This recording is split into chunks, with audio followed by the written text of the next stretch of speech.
Hi hello friends, welcome back to info with Roy YouTube channel. Friends, మరొక new నోటిఫికేషన్తో మేము ముందుకు వచ్చేసాను.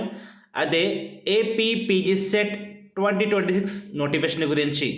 ఫ్రెండ్స్, ముఖ్యంగా ఇది ఎవరికంటే ఎవరైతే డిగ్రీ కంప్లీట్ చేసి ఏదైనా పీజీ కోర్స్ చేయాలని ఆశపడుతున్నారో వారి కోసం అన్నమాట. మరి దీంట్లో చాలా రకాల కోర్సులు ఉంటాయండి. ఫ్రెండ్స్, ముందుగా చిన్న రిక్వెస్ట్, మరి మీరు కానీ నా ఛానల్ కానీ ఫస్ట్ టైం చూసినట్లయితే ప్లీజ్ సబ్స్క్రైబ్ చేసుకోండి. దాని ద్వారా మీరు నన్ను సపోర్ట్ చేసిన వారు అవుతారు. అలాగే మరెంతో మీలాంటి వారికి నేను చేరే అవకాశం ఉంటుంది. ఫ్రెండ్స్, ఇది ఒక 4 స్టెప్స్ ఆఫ్ అప్లికేషన్. మరి స్టెప్ 1, స్టెప్ 2, స్టెప్ 3, స్టెప్ 4. కాబట్టి ఈ యొక్క అప్లికేషన్ కూడా మీకు ఒకవేళ ఆన్లైన్ చేయాలంటే తప్పకుండా మేము చేస్తామండి. మరి స్క్రీన్ మీద నా యొక్క నెంబర్ డిస్ప్లే చేస్తున్నాను. మీరు దానికి కాంటాక్ట్ అవుతే ఆ యొక్క అప్లికేషన్ మీకు ఆన్లైన్లో సబ్మిట్ చేసి త్రూ వాట్సాప్ ద్వారా మీకు పంపించడం జరుగుతుంది. ఫ్రెండ్స్, ఏపీ పీజీ సెట్ అంటే post graduate common entrance test. దీంట్లో చాలా కోర్సెస్ ఉంటాయి. అంటే MA, MCom, MSc, MCJ, MLISc, MEd, MPEd, ఇలా చాలా కోర్సెస్ ఉంటాయండి. కాబట్టి మీ డిగ్రీ గ్రూప్ని బట్టి, మీకు ఇంట్రెస్ట్ని బట్టి మీరు ఏ గ్రూప్లో అయినా జాయిన్ అవ్వచ్చు. దానికి నో ప్రాబ్లం అండి. అలాగే దీనికి ముఖ్యంగా ఫీజు ఉంటుంది. మరి క్యాస్ట్ల వారీగా ఫీజు ఉంటుందండి. మరి ఓసీ వారికి అయితే 850, బీసీ వారికి 750, అలాగే ఎస్సీ ఎస్టీ వారికి అయితే 650 రూపాయలు. ఇది కేవలం గవర్నమెంట్ ఫీజు అండి.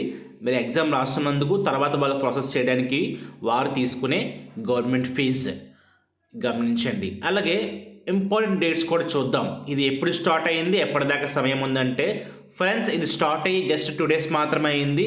మనకి ఎప్పటిదాకా సమయం ఉందంటే వితౌట్ లేట్ ఫీ మార్చి 9 దాకా కూడా అవకాశం ఉంది. ఇన్ కేస్ ఒకవేళ ఎవరైనా లాస్ట్ డేట్లో ఫీజు పే చేయకపోతే వారికి కొంచెం ఎక్స్ట్రా ఫైన్తో కూడా అవకాశం ఉంటుందండి. కాకపోతే అది రోజులు గడిచే కొద్దీ మీకు ఫైన్ కూడా అలా పెరుగుతూ ఉంటుందన్నమాట. కాబట్టి మీకు ఆ సమస్య లేకుండా నేను ఈ వీడియో చేశాను కాబట్టి, మీరు చూశారు కాబట్టి ఖచ్చితంగా మీరు లాస్ట్ డేట్లోపు చేసుకుంటారు నమ్ముతున్నాను. కాబట్టి రిస్క్ చేయొద్దు, ముందే అప్లై చేసుకోండి.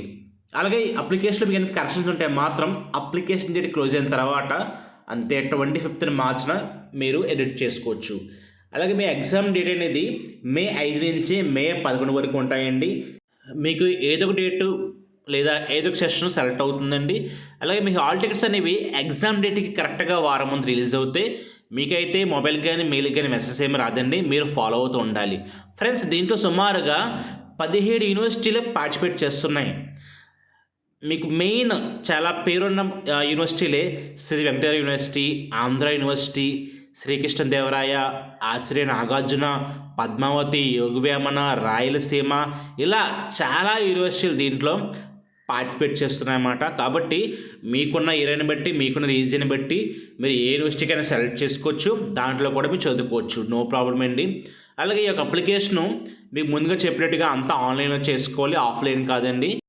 అలాగే మీకు ఎలాంటి డౌట్స్ ఉన్న ఈ యొక్క వీడియో గురించి కింద కామెంట్ చేయండి. మీకు కామెంట్స్కి వెంటనే రిప్లై ఇచ్చి మీకు డౌట్స్ నేను క్లియర్ చేసే ప్రయత్నం చేస్తాను. ఫ్రెండ్స్, మరి దీంట్లో ప్రతి ఎగ్జామ్ కూడా సపరేట్ కోర్స్ ఉంటుందండి, కోర్స్ కోడ్ ఉంటుందన్నమాట. మరి అది మీరు సెలెక్ట్ చేసుకునే ఆ పీజీ కోర్స్ని బట్టి ఆ కోడ్ మారుతూ ఉంటుంది. కాబట్టి ముందుగానే యొక్క నోటిఫికేషన్లు మీరు చూసుకొని ఆ తర్వాత ఆన్లైన్లో ఆ యొక్క కోడ్ అనేది ఎంటర్ చేయాల్సి ఉంటుంది. అప్పుడు మాత్రం మీరు ఆ ఎగ్జామ్కి ఎలిజిబుల్ అవుతారు, ఆన్లైన్లో అప్లై కూడా చేసుకోవచ్చు. ఫ్రెండ్స్, మరి పీజీ అని చెప్పి 001, 002 అలా మీకు స్టార్ట్ అవుతాయి అన్నమాట. క్లియర్గా ఈ యొక్క నోటిఫికేషన్ కూడా నా యొక్క డిస్క్రిప్షన్ కింద యాడ్ చేస్తాను. కాబట్టి మీరు అక్కడి నుంచి మీరు డౌన్లోడ్ చేసుకుని మీ డౌట్స్ని క్లియర్ చేసుకోవచ్చు. ఈ అప్లికేషన్ ఎలా చేయాలో కూడా చూపిస్తాను చూడండి. మనం మెయిన్ పేజ్ ఓపెన్ చేసిన తర్వాత స్టెప్ 1లోకి వెళ్ళాలి. స్టెప్ 1లో క్లియర్గా మీకు క్వాలిఫికేషన్ ఎగ్జామ్ గురించి సంబంధించిన హాల్ టికెట్ నెంబర్ ఎంటర్ చేయమని అడుగుతున్నారు, ఎంటర్ చేయాలి. ఆ తర్వాత మీకు candidate name, date of birth, mobile number, మరి అలాగే ఆల్టర్నేటివ్ మొబైల్ నెంబర్ ఉంటే ఎంచుకోవచ్చు, కంపల్సరీ కాదండి. మీ యొక్క ఈమెయిల్ ఐడి, తర్వాత మీకు క్యాస్ట్ కేటగిరీ, సబ్ క్యాస్ట్ కూడా ఎంటర్ చేయాల్సి ఉంటుంది. ఫిజికల్ హ్యాండిక్యాప్ అయితే ఎస్ఆర్ను. తర్వాత సబ్జెక్ట్స్, మీ యొక్క సబ్జెక్ట్స్ పీజీ సంబంధించి హిస్టరీయా, తెలుగువా, ఎకనామిక్సా, ఇలా చాలా ఉంటాయండి. కాబట్టి మీ యొక్క ఇంట్రెస్ట్ని బట్టి మీ డిగ్రీలో ఉన్న సబ్జెక్ట్స్ని బట్టి సెలెక్ట్ చేసుకోవాలి. ఆ తర్వాత మీరు డైరెక్ట్గా పేమెంట్ ఎలా అయినా చేయొచ్చు, డెబిట్ కార్డ్ ద్వారా కానీ, నెట్ బ్యాంకింగ్ ద్వారా కానీ. చూడండి, ఇలా క్యాష్ సెలెక్ట్ చేసి ఏదో గ్రూప్ సెలెక్ట్ చేస్తే చూడండి మీకు ఆటోమేటిక్గా ఫీజు అనేది చూపిస్తుంది అన్నమాట. కాబట్టి అది క్యాష్ల వారీగా ఫీజు పే చేసే పద్ధతి. మరి నా యొక్క సజెషన్ ఏంటంటే, మీరు ఎవరు కూడా మీ యొక్క మొబైల్లో కానీ ట్రై చేయొద్దండి. ఎందుకంటే స్టార్టింగే పేమెంట్ కాబట్టి మీకు పేమెంట్ అనేది ఫెయిల్ అయ్యే అవకాశం ఉంటుంది. కాబట్టి మీ నియరెస్ట్ నెట్ సెంటర్కి వెళ్ళి మీరు అప్లై చేయించుకోండి. మీకు ఐడియా ఉంటే మీ యొక్క పీసీలో మీరు చేసుకోవచ్చు, నో ప్రాబ్లం అండి. కానీ మొబైల్లో మాత్రం ట్రై చేయొద్దు.